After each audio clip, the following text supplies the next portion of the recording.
it's over here. Oh, okay. Hello, everyone. Sorry if I look a little disheveled. I had a golf cart underneath. Or no, I was underneath a golf cart.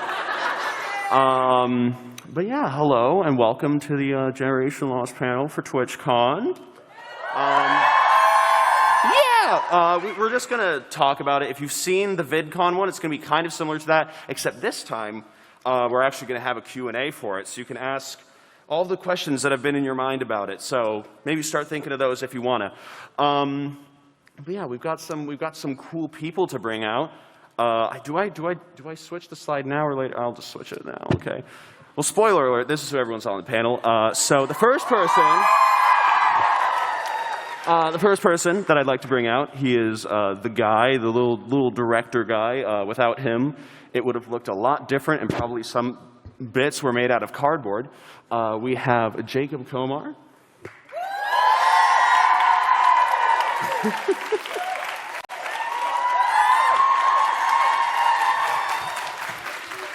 And yes, he is dressed like the guy from The Truman Show because it's his bit. Hello, everyone. Yeah. He's going to be the standing guy today because I can't. Next up, I get to like choose who to bring out next. This is sweet. The next person is someone that you may have mixed feelings on. He was the guy that, you know, kind of got me at the end there. We have Kraken. The Hitch. Yeah! That guy put me in the box. There we are. Go on, you can sit anywhere. Oh, thanks. Yeah, no problem. All right, how are you feeling? How are you? I'm feeling great. I didn't break my leg or whatever happened to you. Damn, okay. All right, well, next up, this is someone who is very nice. And that's apparently it. We have nihachu.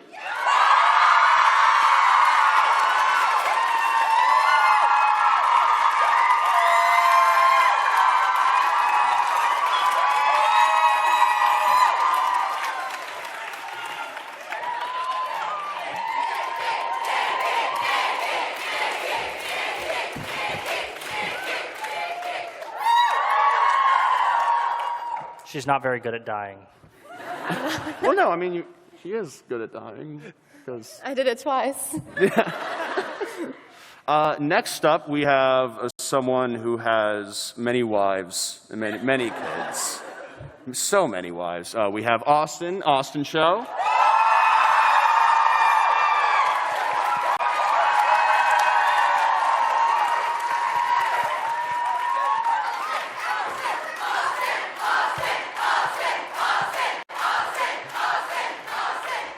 Wow, hello. How are you? Oh my God, thank you for the chant. How are they? How are the wives? How are the kids? I've got many children, many wives. Some are here right now. Look around. There she is. I see. Oh, there she is right there. There's many people claiming to be my wife. Perfect. Good to be here. Thank you, Ranboo. Of course, of course. I really wanted to do a bit where I just said his name and that's it. Yeah. I think I'll still do that though. Sneak.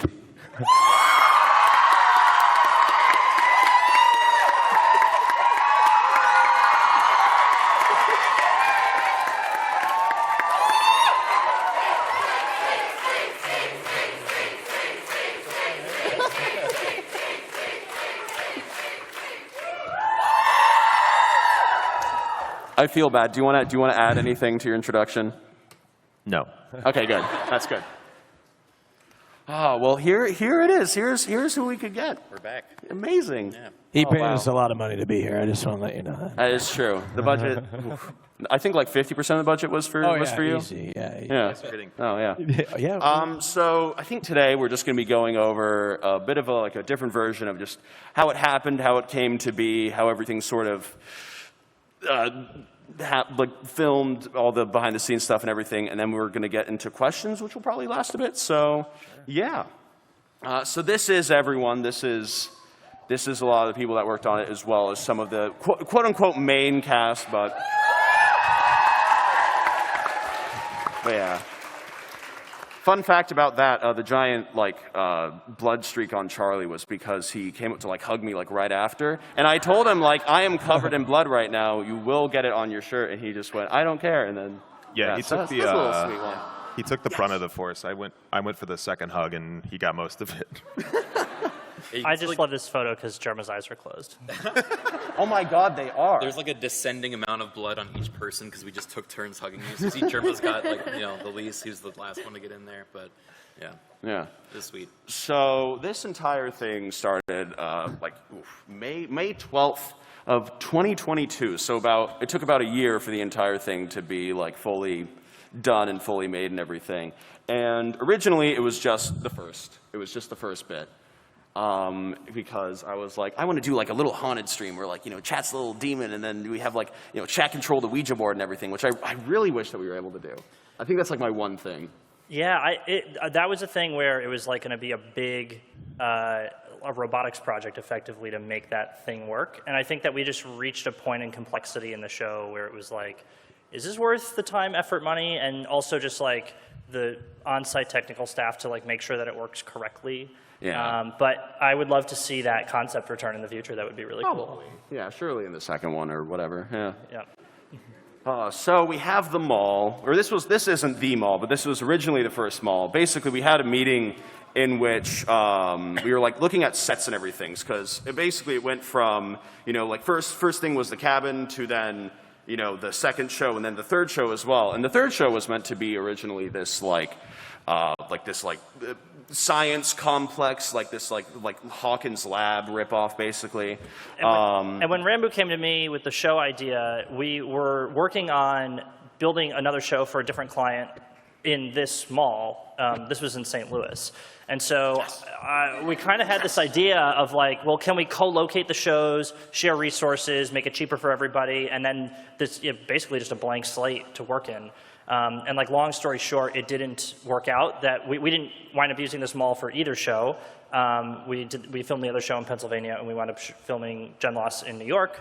But the idea of the mall and the concept of the mall came about not as a core part of the original part of the show, but as necessity of trying to fit it into this other space. So that when we were at a place where it was okay, we're ready with the script, let's find a place to do it, the mall was now a part of the show. And then we had to go and scout 40 malls to find the mall that we wanted to run the show in. Yeah, you came to me with the mall, and I was just yeah, that's what I want to do. Let's do it in there. Why not? Even though it would be a lot more complex, but yeah.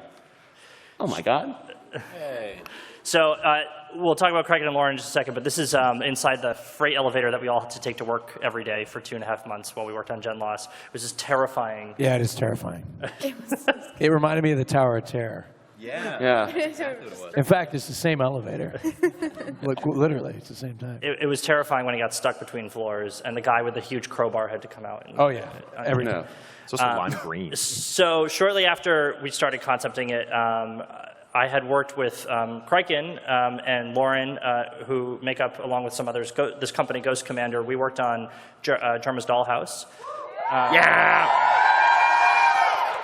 And sort of the brains behind the operation of the extension overlay and all of the interactive components. And so as soon as Ranboo described this sort of interactivity is what I want, I was I've got the perfect group of people to do it. Let's bring them in. And so thus the relationship with Ghost Commander was born on this project. Yeah, and really happy that you brought us in. I mean, we've been working on this over a year by the time we got to the mall.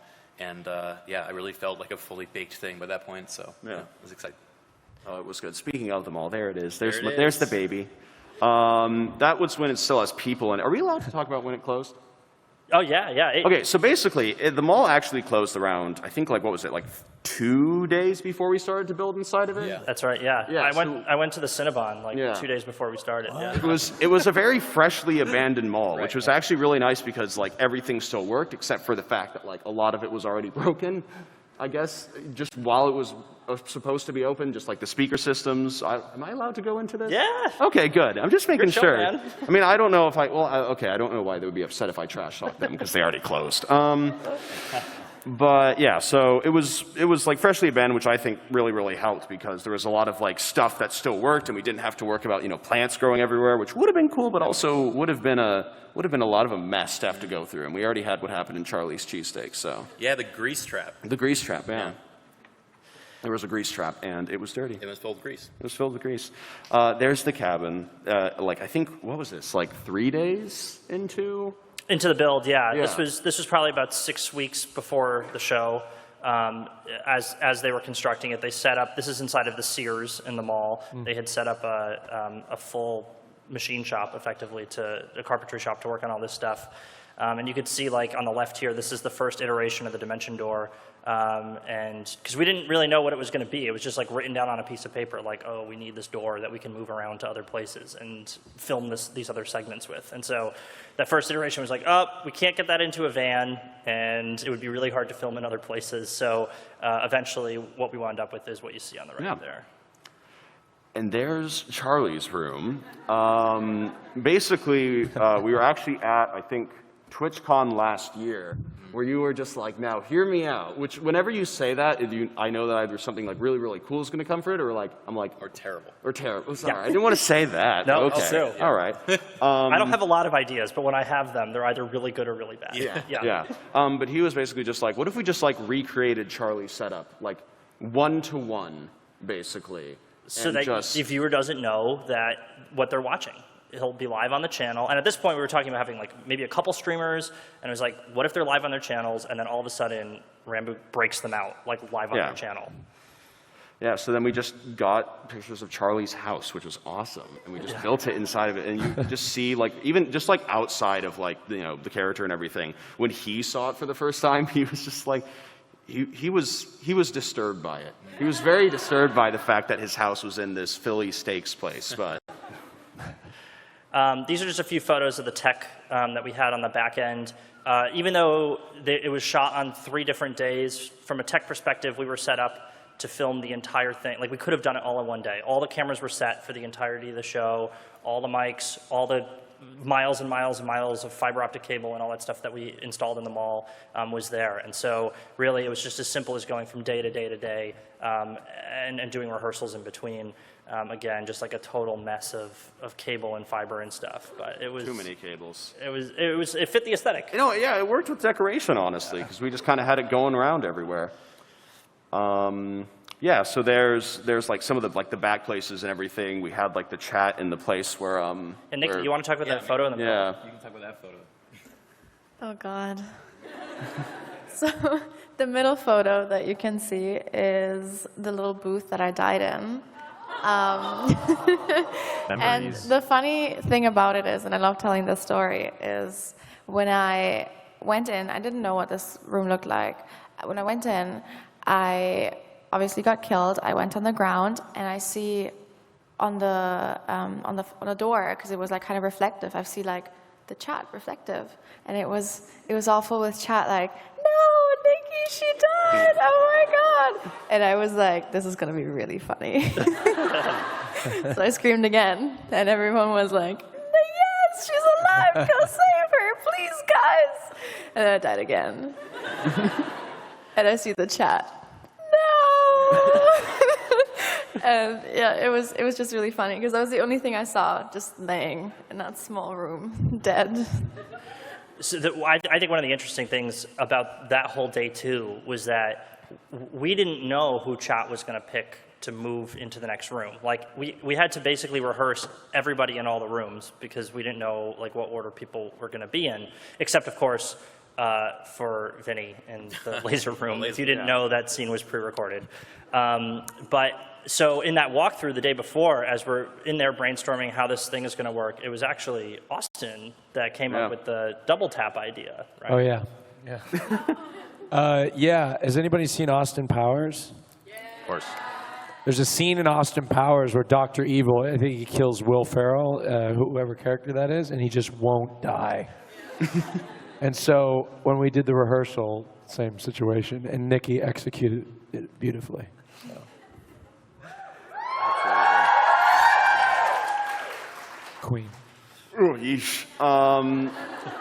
So okay, so I just want to talk about, I think, the design of this one, because this one had been an image that had been in my mind for like a while. Yeah. Yeah, so essentially the server room of sorts is supposed to be like a heart, or like the wires are supposed to be acting like organs, like sort of like vessels that are like, transmitting like blood or like, information or whatnot. And I think that I just wanted to have just like a mess of wires and TVs and everything. I wish that we had the concept art for this one, because the concept art looked really, really cool for this. Yep. And then it just like translated really, really well in the final shot, especially with just like the panels that we installed, because again, it's in a mall and everything, so this was just like a part of the store. Not the wires and the TVs in the giant box, but like the sort of like panels in the back were just straight up a part of the store, and we looked at it and we were like, yeah, this could do. This will work.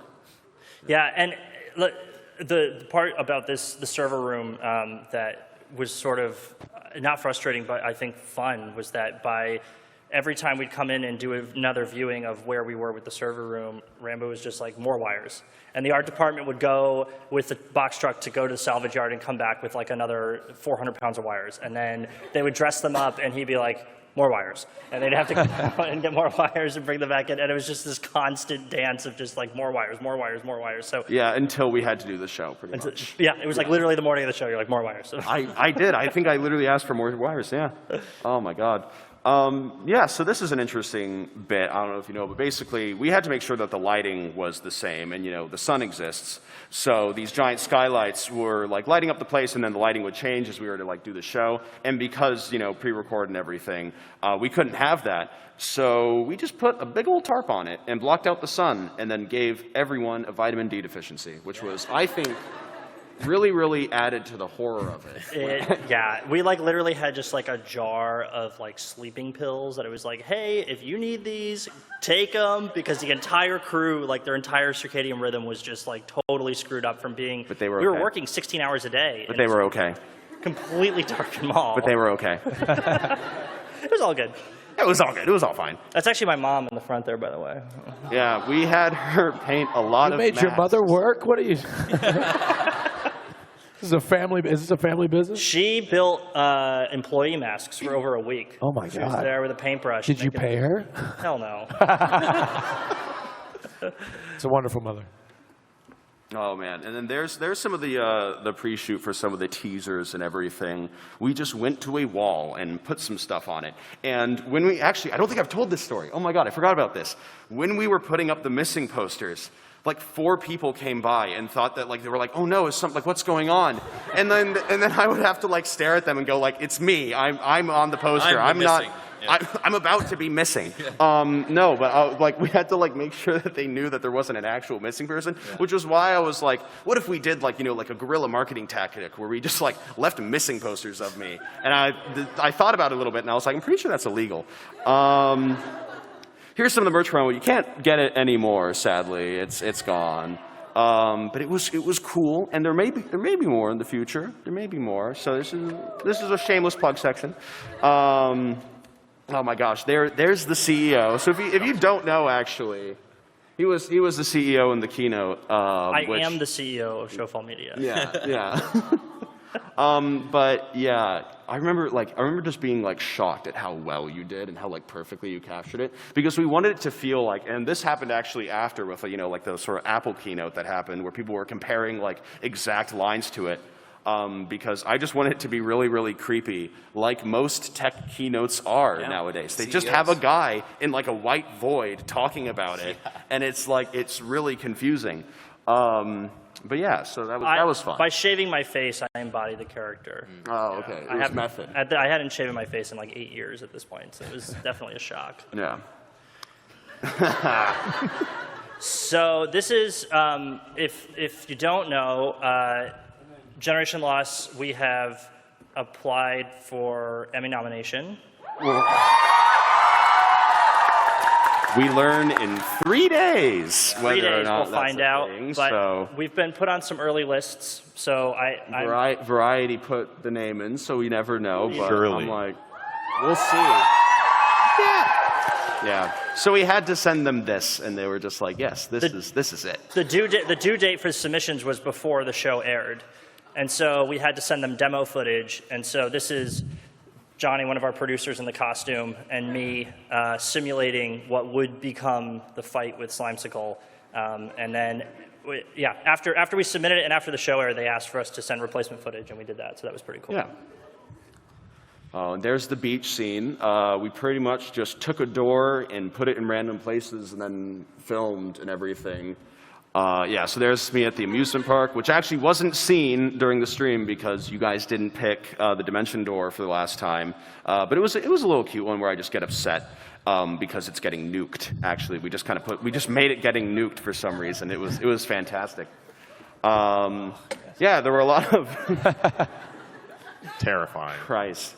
So good. Oh man. He was in that chair for like, I think, was it 4 hours? At least 4 hours, yeah, close to 5 hours. And so I would just like come in, check up on him, and be like, "Yeah, you good, bud? You need water?" And he's like, "I could use some water." Like he was just in character the whole time. Yeah. He would scare people with it. Yeah. Yeah, as he would put the face on, he would get more and more in character. Yeah. So he'd be like, "Hey, Jeremy, what's going on?" And he'd be like, "What?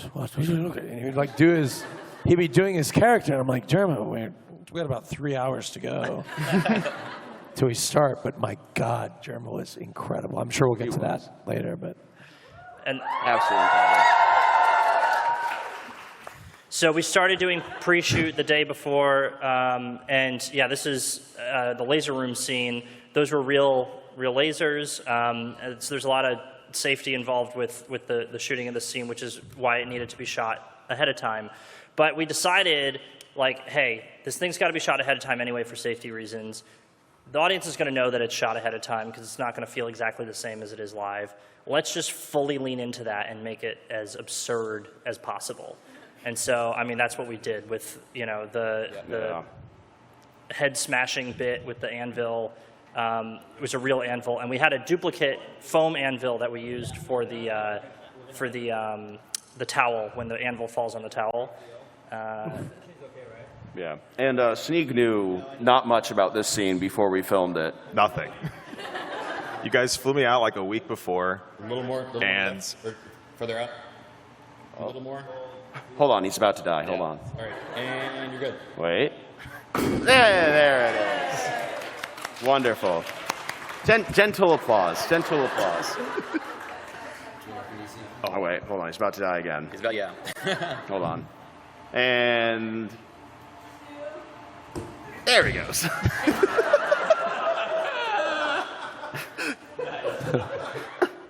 Anyway, yes, we told you about. yeah, you guys you flew me in like a week before, and then I showed up as you guys were finishing the stuff for day 3, and you and Charlie were like exhausted, and I was just like, I don't understand, because you'd done it like all day, and then we go out to dinner, and then you're like, yeah, tomorrow morning we're gonna shoot the laser scene. I was like, the laser scene?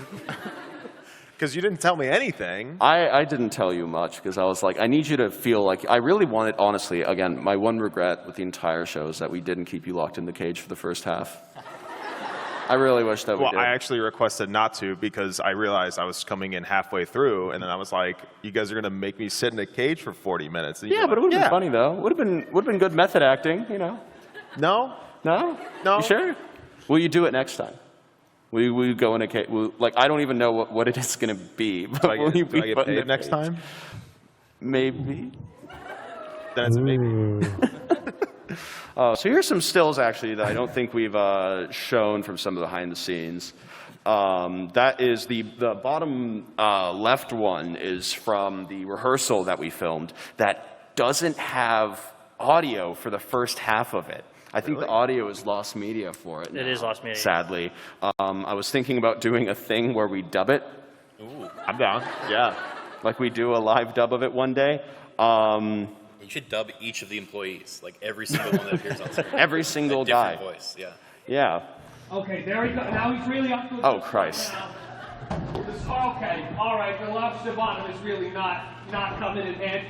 Swim at him, creature. Swim at him. There we go. A land-based creature. So this costume was actually made during the show because chat voted, and then Anna, our wardrobe director, went and cut apart the costumes to sew them together the right way because it mattered which part you picked in terms of how big each section needed to be. So that was actually done during the show. Thanks, by the way. A lot of cool Pickles are. effects. What is that? That's German. Is that lipstick on his mouth? I to think get it's the character. mold release stuff. That's the mold. Okay, good. It's like a pharaoh's death mask, right? Like I think Yeah. he took that home with him too. He He did take yeah. that home with him. Yeah. He actually like- wanted it to be stowed away so nobody took it from him. He like put it in his car ahead of time or something. Yeah, I think he was worried about having clones made. Oh, makes sense. Yeah. Look at you. Yes. That's my guy. He can't come to France. He's a flight risk. So sorry. Wow. Yeah, Frank. And then there's the carousel. Oh, I love the carousel. Carousel was great. I really So like the funny. carousel. Such a good idea as well. I was not happy. No, everyone got really, really into it. I was really happy with how it turned out. Yeah, no, you were okay. Never mind. Just having fun. I mean, we were there for like 5 hours, so make the best of it. Yeah. Again, method acting, very important. But yeah, day two was pretty fun. I really liked how it turned out. Really liked how it went. Honestly, like I think that it's one of my favorite days out of the three. But yeah, I think three for sure. Top three for sure. But yeah, no, I mean, again, like there was so many bits that came from just having everyone there. Like Nikki's entire bit was made by you. Like your entire bit. Yeah. Yeah, like you came out to me and you're just like, hey, can I do it like this? And I was like, that is amazing. Yes, absolutely.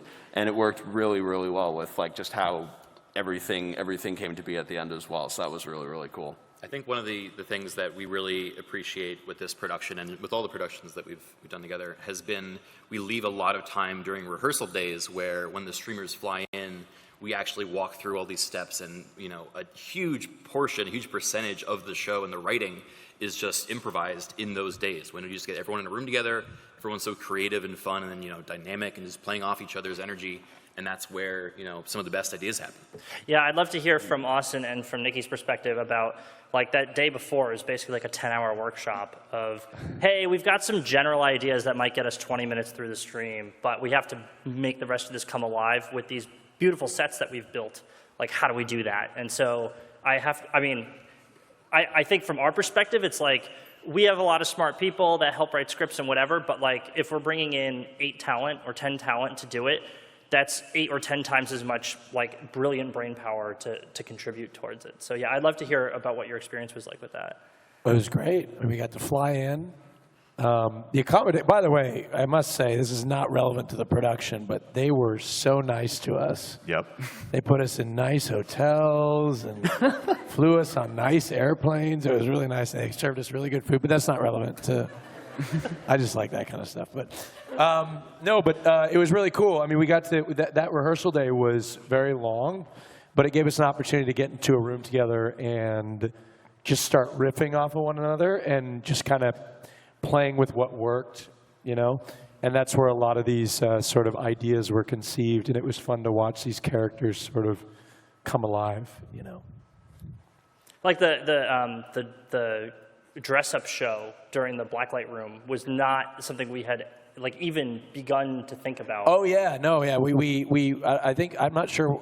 It's weird because I don't even think that we did like a runway show, right, on the show. Yeah. I don't even know if we did that in rehearsals. No, we just talked about it. We talked about it in rehearsals, and then it happened. We talked about extending the day more. Right. And we had already like fleshed out every other room to extend, and we were like, we have to do something for this. Right. But it was running late, so we were just like, we really liked the idea, and then we just went with it. Well, and then I don't even remember who came up with it. Also, Germa wasn't there for something in the rehearsal day. He was in makeup all day. So he was makeup. So he was in makeup. So we actually didn't get to interact with Germa until the show. Show. So like you were playing Germa. So the interesting. Poorly. Yeah. Well, you were good. But like I said, I must say, Germa's not here, but he was phenomenal. I mean, everybody was great. Germa was phenomenal, and he was we didn't get a chance to work with him in rehearsal. So I can speak for myself. he broke me multiple different times. He was so into character, even during rehearsal, or like right before too, when his makeup was done. Just the way he would just walk around and talk and stare at people. He'd get right in your face, Yeah. and I was like, I have many children. I have a wife and children. And he's like, oh yeah, how many children? How many children? And he'd be like, right in my face. And I don't know if you watch it, I had to turn away several times because I was laughing. It was so funny. He was so funny.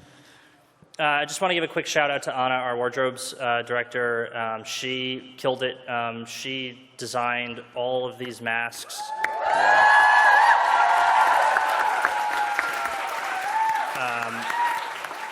I'm about to show a photo that has never been seen anywhere, and I think that's some of you cosplayers might. You might appreciate this, yeah. Oh my This is the actual inside of the mask. Ooh.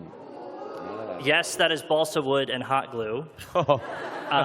We actually designed and had 3D printed inserts made for the metal pieces to attach to, so that they could be more uniform. We needed multiple of them. We needed backups. We needed the broken mask, right? But in the end, what we realized is that conforming the metal directly to Ranboo's face, as opposed to using the rigid structure of the 3D printed insert, worked a lot better, and it was more comfortable for him, and it looked better. And so in the end, the solution is the simplest. It was $1.50 worth of balsa wood and hot glue. Yeah. So Wait, can we go back to the monster one? Because I want to tell the story about the wetness. Okay, basically, when the monster was being made, I had it in my mind of just like, I want to make it with like wires and everything, maybe some like, like fake pieces of flesh and all that. And it was looking good and everything, but I remember you were like a little iffy on it. I was really worried about You were so worried about how it would monster. look, and then I was like, all we need to do is just make it look like wet. We need to make it look like moist. We need to put some stuff on it to make it look shiny. And then we did, and I was that like, made what it. are you talking about? I know. I was like, you don't understand. You have to have faith. As soon as this thing is covered in like whatever we used for it to make it look shiny and everything, it will look a lot better. And then it did. It did. It did. I'm so proud of that. I think we actually have an unreleased footage of Yeah, this there he is. Yeah. our buddy Tony with the fingers on. Those are just on Amazon. Like those like finger extender things, those are sick. Like those Yeah. are just, you can just get those. We dressed him up a little bit, but yeah, there's Yeah, you can- yeah, and then in there you can actually see, oh, no, you're good, you're good. In there you can actually see some of the little flesh bits and everything that were sort of like put underneath. I'm pretty sure that's just a graphics card on him as well. Like It is, yeah. Yeah. There he is.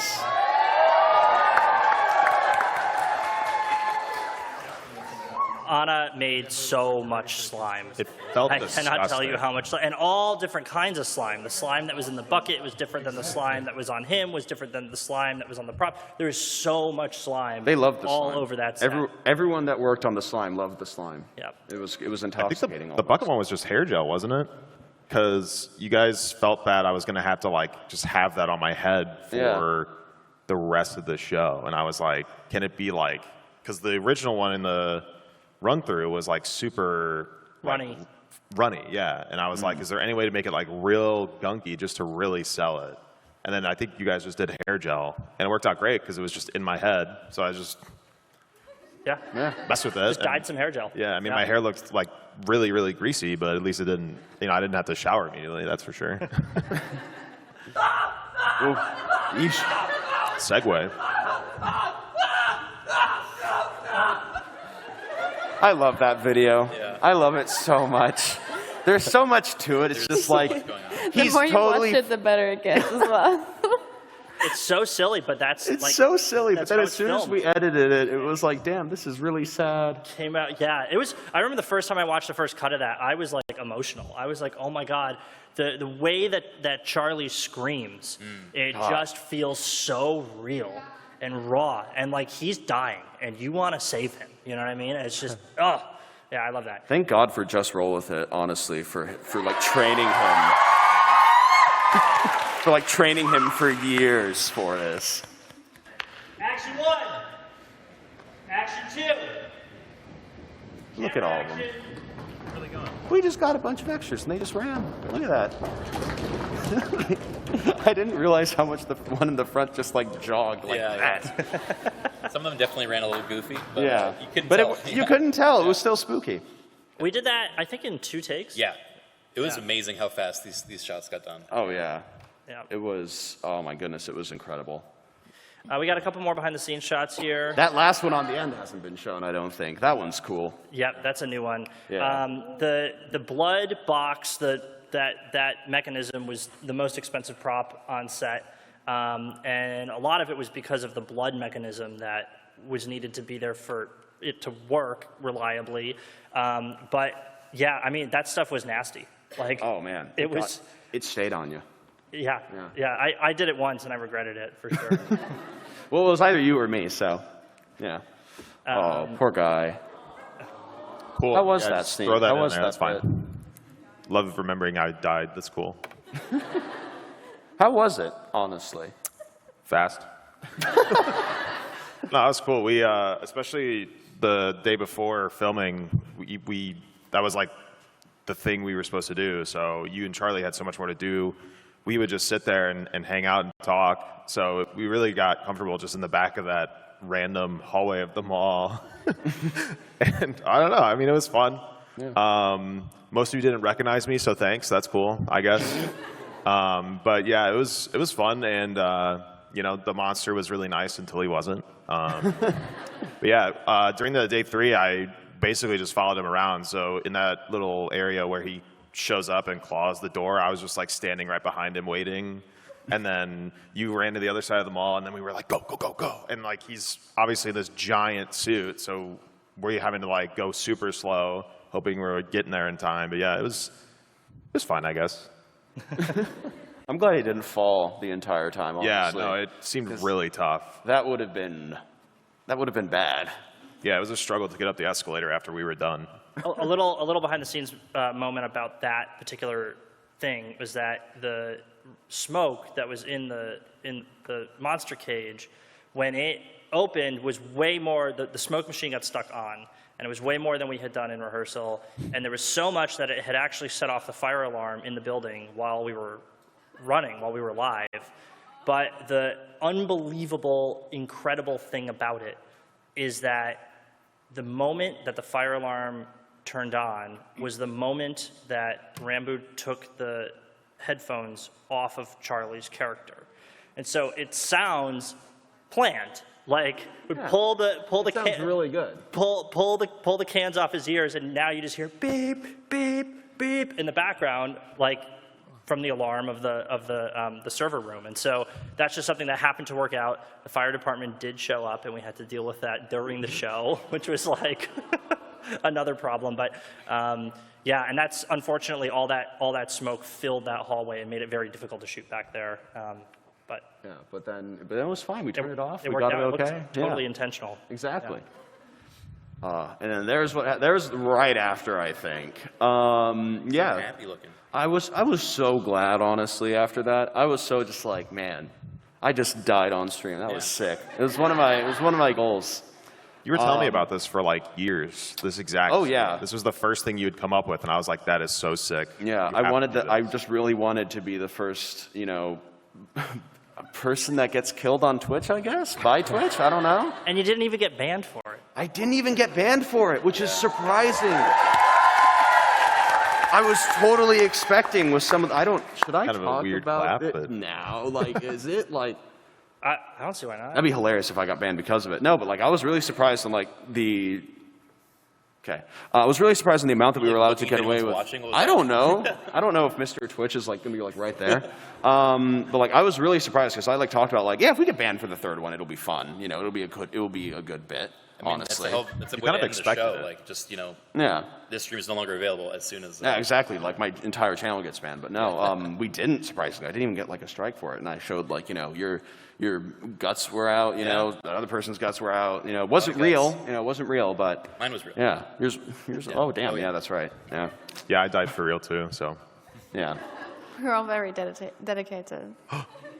So I think it's time for questions. There it is. So does anybody have any questions for the cast of Gen Loss? I think there's microphones. I believe you line up like either there or there. I'm pretty sure that's how it works. Yeah. So Oh, nice. yeah. Yeah. Okay. Or no, I think there's microphones that if you're able to go to. Yeah, in the aisleways. Over there and over we there. need to. make sure you're on the mic. You can keep your hands raised if you want. I mean, it's Hello? your choice, I guess. I have a question. Oh, hello, Who fan. are you? Okay, I'm a big fan. I'm a really, really big fan. I can tell. Hey guys, so my question is, what was the funniest blooper, if there was any? Because those were fun, right, Ran? We like bloopers, yeah? Yeah, those are good. Stranger. I honestly think that, not necessarily blooper, but just thing that was like purposely was trying to break was when Germa tried to break Nikki during the cheesecake The cheesecake? bit. I think that the cheesecake bit is my favorite thing because it doesn't make sense to absolutely anyone. That's so And- funny. I really like that answer. Thank you so much. Have a great day. Love you. I love Generation Lost. We'll take Wow, what a nice fan. Big fan, big fan. Except she's British. one from the side. All right, hello. So I want to ask, what inspired you to make the show? I think one of the biggest inspirations behind this is that there's this movie, it's called Cabin in the Woods. It's good. If you haven't watched it, it's pretty much just, there's a lot of parallels within it, which I was like, it's because it's one of my like favorite horror films, where it's basically, there's like this cabin and everything that people go to, but it turns out to be controlled by this like, this like lab and everything that has to essentially like use all of the horror tropes in order to like please these like gods or whatever. And it was really, really cool. And I was just like, this can definitely be sort of an aspect of it, of just sort of like the controlled by like maybe like a different organization of sorts. And that's kind of what led me down the sort of like thought path of like, okay, now maybe this part can be like this and then that part. But I think the biggest inspirations were Cabin in the Woods and also just The Truman Show in general, because it is, honestly, I believe that The Truman Show is a horror film because that is terrifying. Like That'd the be entire terrifying, concept yeah. of it is terrifying. Was the person in a cage a part of that movie too, or? There were people in boxes at one point. I mean, not a okay, well, cage people in for like 40 big glass minutes. boxes. You just wanted me to be contained for 40 minutes of my life for once, or? Yeah, I really did. Thank It you. was good. Thank you very much. Thank you.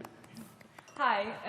So for Gen Lost Ranboo, did you always write them to kind of have this like tragic ending where there was no good way out, or was there ever at one point in the stages of writing going to be a better, kind of happier ending? Yeah, no, that guy was just sad from the start. Yeah, I mean, I think that in the very beginning, there was like, yeah, if they choose live, then, it'll all be happy and everything, but like, because it's like Twitch chat and all of that, they'll probably choose die because it's funny. But then I started to realize, like, they'll get into the story. Yeah. You guys will probably choose, like, you guys will probably choose live because, you want to see the character happy, you want to see the character, that, and I didn't want that, honestly.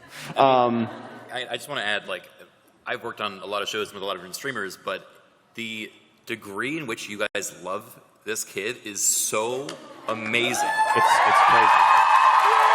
that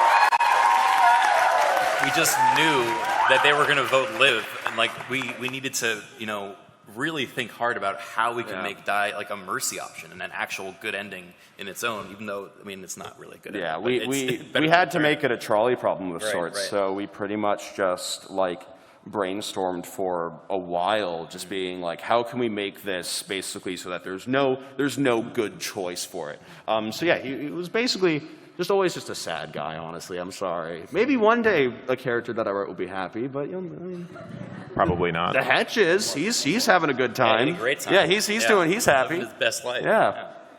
Over here. Hi, love Jet Lost, by the way. I noticed there was like a lot of influence from outside media, like for example the carousel scene was really similar to the Saw scene, and the Truman Show bow. I was just wondering if that was like a group effort of people coming in and saying, oh, I saw this really cool thing, I think we can implement that, or if it was just like from the beginning, was it like, along the process you just saw things and you're like, wow, this is sick, I really want to add this. I think there was a lot of things when I was like watching horror movies and everything that I wanted to add. Like there's like the entire cabin is just like a reference to like all of those like stereotypical like cabin horror slashers and everything. Like we have the like the sort of like stretchy. We did the stretchy wall bit the same way that they did in Nightmare on Elm Street. Again, like the Saw carousel literally came about because I saw that and I was like, I want to do this but have streamers on it. Like that is the funniest visual to me. That was one of the first things, and one of the first calls we had was like, I need a carousel with streamers that get murdered. All right. Yeah, originally we were just going to make it like a singular sort of like trap for it, and then just have them all like sort of just like appear and then disappear almost instantly. Because something that I love when movies do this is that like, I love it when movies like use like this like really like high like, you know, like budget actor, like AAA actor and everything, and then they like use them for like 10-second scenes. Like that's what I wanted to do with like some streamers and everything. But then we had to like do it in New York, so I was like, I felt kind of bad making it like, I want you to fly out all the way here, like be on screen for like 5 minutes and then leave, when they had to like do so much to do that. So we kind of rewrote that and sort of expanded upon it a lot more to make it sort of like a party selection. But Yeah, I think really quickly to answer your question, like yeah, that's right. Ranboo for sure had all of the core ideas about all these different references, and then once the rest of the crew, the producers and the art department were on board with those ideas, then they would pull in more references, visual references, story references to help like flesh them out and turn them into like full-blown bits or full-blown scenes or full-blown sets or whatever it was. But that like at its core, I mean, Ranboo wrote the show. There's no like. There's no question about that. So, yeah. That's really cool. Thank you. Hello. The soundtrack was incredible. oh my God, It yeah. hit every moment. Did you hear it beforehand, and what was it like working with Nathan for this? Yes, again, shout out to Nathan Hanover for the soundtrack. You can listen to it. You can listen to it. It is out now on like Spotify, pretty much everywhere. But a lot of the way that the soundtrack came to be is that I would come to him with like the general scene or the general idea and everything, and then he would send me something back like literally within like a few hours, he would have a draft ready, which is nuts, because it would be like this, like, you know, this like 3-minute piece and everything. It's just like, yeah, you know, I just have to like, you know, like trim it a bit, you know, do some other mixing and everything. And I was just like, I literally told you about this like a couple hours ago. Like, and then he just came up with all this just amazing stuff. But a lot of it was like, I was able to hear it beforehand. I was able to like, you know, like sort of provide feedback on it and like send him like references to what I want, like, you know, certain things to look like or sound like. And I think I can actually say one of the references. The Heroes theme is actually, I sent him like sort of the vibe for it, and then the closest thing that I could send to him was, I think, a piece from Five Nights at Freddy's Sister Location. It's the like the piano piece from it. So yeah, so I was able to just like do a lot of back and forth with him. So he's just absolutely amazing with it. There's also a kind of a funny moment where we had pre-recorded and edited the very final scene with the bow, him walking through all the employees and the bow, and the original piece of music for it, we put it over it and it was just too fast. And we got together and we were like, it's gotta slow it down. So we sent it back, and he slowed it down like 10 BPM and sent it back to us. And we're like, it's still too fast.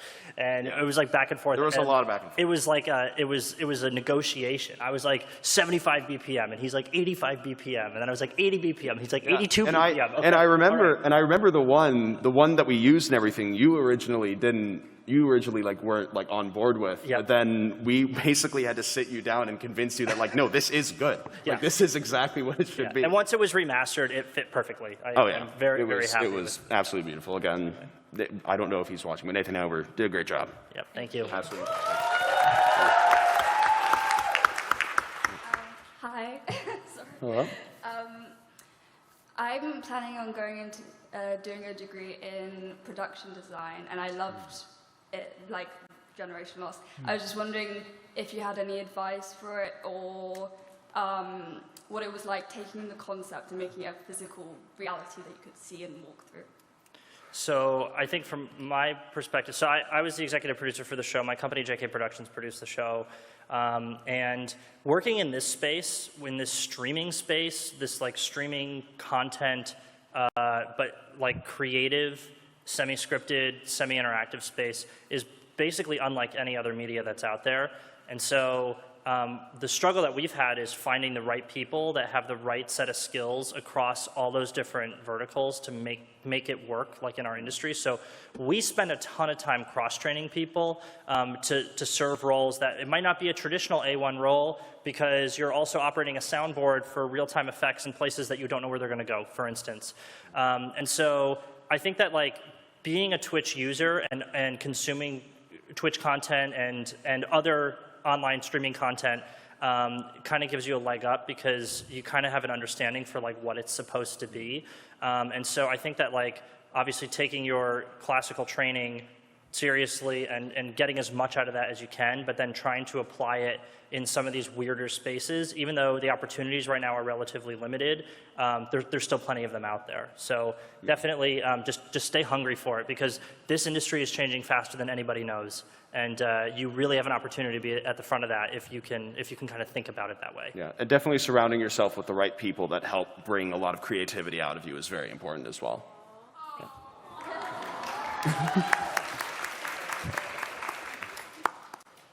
So I'm so sorry if this comes across pretentious at all. I really don't mean it that way. But I thought the way, because art can be very vulnerable sometimes, and I was wondering if kind of having the content creator analogy was exciting, or if it was nerve-wracking, or if you were worried about how people might take it. Yeah, I think the main thing, and I remember talking about this, was like people would think that like by like, you know, making this like thing that's like, you know, there are a lot of parallels with like how streaming works and how this works and everything. I was worried that people would think that I just like don't like my job. But it's just like the exact opposite. Like I absolutely love it and everything. But I think that was the main thing I was worried about, is that people would look into it and find sort of like a negative message from it, when there are, you know, a lot of positive things to sort of like take from it. Even though it is a very, very sad story, I think that it is still like, there is still like hope within it, and there is still like sort of good within it. And I think that was sort of like the main thing that I was worried about when like sort of writing it, because I was like, I don't want people to like take a look at this and like look into it too much and think like, oh, you know, this guy just like doesn't like his job. He thinks that like, you know, the audience is like killing him or something. Which is why I sort of made the final bit like more of the audience is sort of saving him in a sense. So yeah, I think that was like the main sort of worry that I had when sort of making that like sort of like writing a lot of the bits that had analogies to them. For me, one of the saddest moments of the show is actually when he brings Charlie back to life and pulls the headphones off of him. And like, Charlie's now aware of this horrible world that's around him, whereas before he was very happy and content with looking at the colors on the screen, right? So, I hadn't really thought about that, but that definitely is a sad moment for me. Not when that happened to me, or? I think you were just sad. It's fine. Thanks. Hi, what are some themes, concepts, set pieces that you didn't get to explore here but would like to explore in the future? Ooh. I think that I would want to, like, the concept, I think the concept of exploring the company more as a whole is actually like really, really intriguing to me. And I think, well, because essentially, okay, sorry, I just like almost like said something that would have been, okay, let me think about this. You almost got me. Yeah, I think the thing that I would want to definitely explore more is essentially make it, if I were to do, you know, like another like piece of this, another part of this, I think I would make it mainly the third episode, how that felt, how that sort of was, and sort of like, if sadly, you know, the mall is getting destroyed, so I won't be able to return to it exactly. But I think that exploring the world more, you know, like understanding like why some of these things happen, maybe like the past and everything, I think would be very cool to sort of explore, and that I think maybe will be explored more in the future. Thank you. Yeah, thanks. thank you. Over here. Hi. My question is, what's, for all of you, what was your most scary moment of the episodes? Most scary moment? Yeah. Like in terms of what made us the most nervous, or like? Yeah, what made you most most nervous or felt for you like scary? I think for me it's the hat scene, just because that was such like a raw moment for the character in that realization of the environment they're actually in. And it's, you know, and like the character in day one is so much more lighthearted and snarky, and then that's consistent throughout the rest of day two. But that is such a different emotion to like truly horrified. And I actually did during, like after I ran off during that hat scene, I was just like jogging in circles around, like behind that set, just becoming like more exhausted. So I sounded exhausted, like I was truly trying to get out of there, just to really like channel the panicky energy of like that moment for my character. Oh. Hello. I'd say the scariest moment for me was the carousel. During the show, exactly, we were strapped to there for about 20 minutes or so before I think you came in the room. And the anticipation was intense. Because obviously we kind of knew how it was going to play. I mean, we didn't know who was going to get voted on. But the anticipation of sitting there in the room and hearing like pounding and then Charlie screaming bloody murder. And it was anxiety inducing. It allowed us to really sort of get into character. So it was scary. That was probably also the scariest part for me, just waiting there. I had Sneeg next to me because we didn't hear anything about the show, but then Sneeg heard all of the communication. Oh, yeah. So Sneeg was sitting next to me and like counting down, like, oh, he's in this room now, he's doing this now, he's coming. And so like hearing that made me really nervous, as well as the death scene, obviously, because I just wanted it to come across natural. And I have never died. I don't know about you guys. But First time? Few times. First time, yeah. You did great. You died beautifully. Thank you. Thank you. Yeah, and plus you had to like stay on the floor during the entire mousetrap Yes. scene as well, which was I really tried hard not to move, because when you're in one position really long, in a position that you just fell into, and you can't move it, it was very hard because my legs started like cramping, and I was like, ah. But you know what, chat kept me company, and it was very nice. Did you die in a position where you could read chat? Yes, I read wonderful. chat. I saw chat in the reflection. Oh, wow, that's beautiful. Yeah. Scariest moment for me was probably episode 3, playing the Hetch the whole time, and we only scripted, I think, about like 10% of that. The rest of it was just kind of improvised and just dialogue between us, and there was a lot I knew I needed to get across, and also a lot I knew I could not say. And so, you know, and we were doing rewrites like up until 5 minutes before we went live. So it was, there was a lot to think about, and also try to be in character. And I,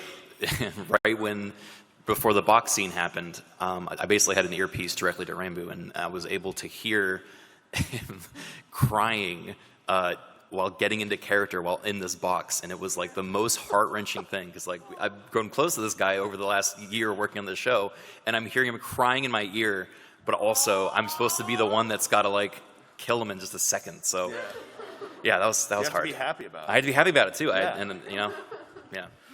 I think that the scariest thing for me was, I think it was probably the box, because in my mind I was just like, please vote die, please, please. Like there was so, like I really wanted that box to close. And so I kind of like just like used like that like anxiety, that like sort of like nervousness to just like really like get into it. And because of the fact that essentially we had to switch over really, really fast, we had something on standby just in case I couldn't get tears. And what happened, so it's like this like little like tear stick that you can put like right underneath. Like about like halfway through is when I started to cry naturally, but then before that was when I like used like this little tear stick, and it broke off, and I accidentally like shoved a huge part of it in my eye. So like it was just like stinging so much, and I think that added to the panic. Yeah. Like I think that added to the panic, because I was just like, I just like shoved like all these chemicals inside of my eye as well. And then like about like again like once the vote like actually began, that was when I was like, okay, yeah, no, I'm about to die. Yeah. And then that's when the tears actually fully started. And it was good. I Yeah, liked it. I'll I never liked it a forget lot. that. It's such a yeah. good shot. Replays in your Oh yeah, I have nightmares. nightmares. I mentioned earlier the Charlie death scene as he was screaming in that pre-record. That was like bone chilling for me. But on like a more serious note, I think definitely in the pre-tape where we had the Hetch up against that transformer for an hour and a half, and I was worried that your insides were just getting radiated from that thing. Now I did remember asking if I could not be the Transformer, and you said no. I did say no. That was on So, me. Yeah, 100%. But of course, I think the scariest part, of course, was when we finished day one and Ranboo was like, "I need medical attention." Oh yeah, that's Oh right. yeah, yeah. That was you're right. That was Forgot actually about that scary. bit. That was hilarious. Thank you. Hi, I have a question about the costumes. So a lot of the different characters had like very specific colors for their costumes, and I know that there was like a theory during the second day that Nikki's character was a red herring because she was dressed in all red, and I was wondering if there was any sort of meaning to like dressing these characters in specific colors. I think that the meaning of dressing them in colors was just like, one, because we thought like it will make it feel more gamey in a sense, especially because we were using those sprites and everything, and we were using all of that. It's just like everyone has like their own specific thing, like everyone has their own like specific like brand and everything. Like I wore like we had like 4 of the same jacket just to make sure that we would have that continuity. And I would say that like the reason why we like dressed them all up in like those colors and everything was just to make it feel sort of like less real in a sense, because if we dressed them in like clothes that you would wear and everything, then like it would feel like it wouldn't feel right, and we want it to feel like sort of like more simulated in a sense in that part. So yeah, I would say that that's the reason why we dress them in colors. Now for you specifically, I don't, yeah. I was supposed to be a different color originally. Yeah. But like, and this is like my one diva moment that I get to claim, and I felt really bad about it. But the clothes just did not fit me. That's the not a clothes diva just moment. weren't That's not a diva like, moment at all. I was good. I didn't general like the comfort. color. So That's yeah. perfectly. I was the same I know, way. but I still felt really bad because like they had to go out, they had to like buy new things, and like you know. we got to Luckily, most of the things did fit me, but still, yeah. We got to choose our clothes, I think. For the not the actual clothes, but we got to choose from the selection. Yeah, there was a lot of selection that It's we like a little smorgasbord. I mean, they had like a different outfit planned for me for day one, and I was just like, I'm not comfortable. Like the shirt was too tight, and it wasn't about like the exact outfit. It was about how we were comfortable during it. Oh yeah. So it just ended up like how we picked it, but we did have like a little bit of a selection. So Yeah, because I wanted yours to be like the blue, because it's meant to be like a caricature of your brand, right? Like the slime demon is obviously my a thing. caricature of Charlie's brand, right? Like, yeah. I think we have time maybe for one more question from each side. So we'll do one from over here. Is there a scene you wish you could have done or shown that you couldn't? Ooh, I honestly wish that we had a more close scene with the monster, mainly just to show off like more of the monster and sort of how it looked and everything, because there was a lot of like, there's a lot of story within the monster as well. So I that's like the one thing that like looking back on it though, I'm like, yeah, I wish that we did add like more stuff with the monster as well, I think. I wish we spent a little bit more time in the cabin on day 3. But in the way that it shook out is like that revisiting moment was just so critical, and it was needed to be short, but like for the amount of time and effort that went into that cabin, man, I wish we got to use it again. One more from over here. My question is, what was your favorite prop on set, like altogether? Not necessarily one you used, but your favorite prop on set. Not the box, though. Oh, Not the damn, box. The okay. box has been mentioned enough. All right, see? I may have an answer. Okay. I think quite obviously it's Frank. Frank's not a prop, he's a person. Well, you're welcome. I just remember seeing the cage day one, and I was just like, there's not tons of stuff in here, and I'm supposed to have been there for a while, so can we get like random stuff and like even like a dead guy with me? And then I was like a skeleton, and they were like, we don't have one, sorry. And then we showed up for day one, and they were like unwrapping him, and I was like, oh, it's happening. So yeah. I like the wigs. The wardrobe from the. We were actually in a Victoria's Secret. That was old Victoria's Secret. That entire like bit, or the laser scene and after was in a Victoria's Secret. Yep. And I really hope that there was one person at least that worked in a Victoria's Secret that was just like, I know that place. Hold on. I think I don't really have a specific prop, but I think my favorite room in the whole show was the room that Charlie was laying on the bed in, because it was so heavily inspired by the Saw movie, the first one, and the Saw movie franchise is like really dear to me. So when I entered that room, I was like, oh my God, this is so cool. I remember that. I think there's like a video of me like pointing out the toilet to you because we like did like the specific reference on it. Yeah. I'm going to probably say the dollhouse that was recreated by a little miniature artist. I mean, it looks fantastic, and they tucked the little like lock inside the bed. It's just really cute. It was nice. It was nice and sleepy. I think my favorite prop in the entire like production that was never shown is this fake piece of cake that we had, because they like the props masters and everything would keep on pranking people with it. They would keep on like accidentally dropping it and going, oh no, and then like watch the person get freaked out. So that was my favorite prop of the whole thing. But I think my favorite props were the fake weapons, honestly, like the big old cinder block, like the fake axe, the fake crowbar, and everything. Like, I think those were just my favorite because that cinder block was real. Yeah, the cinder block was real, and it was thrown at me. I'm that strong, yeah. Yeah, no, it was. I think for me, the dollhouse was probably number one. Another really cool one was the just everything that went into making Charlie's room work. Like a lot of that stuff we sent someone to his house to go get, and a lot of it we bought and recreated. So like making that whole thing come together with real and replica props. Yeah, I remember he sent me a message like saying like I just had to shove like my 5-foot slime plushie into the trunk of one of your guys' cars. I was like, yes, you did. It was great. Well, thank you all very much. We really appreciate it. Very. Thank you guys for watching the show, for watching the panel. Very sorry we couldn't get through everyone's questions and everything.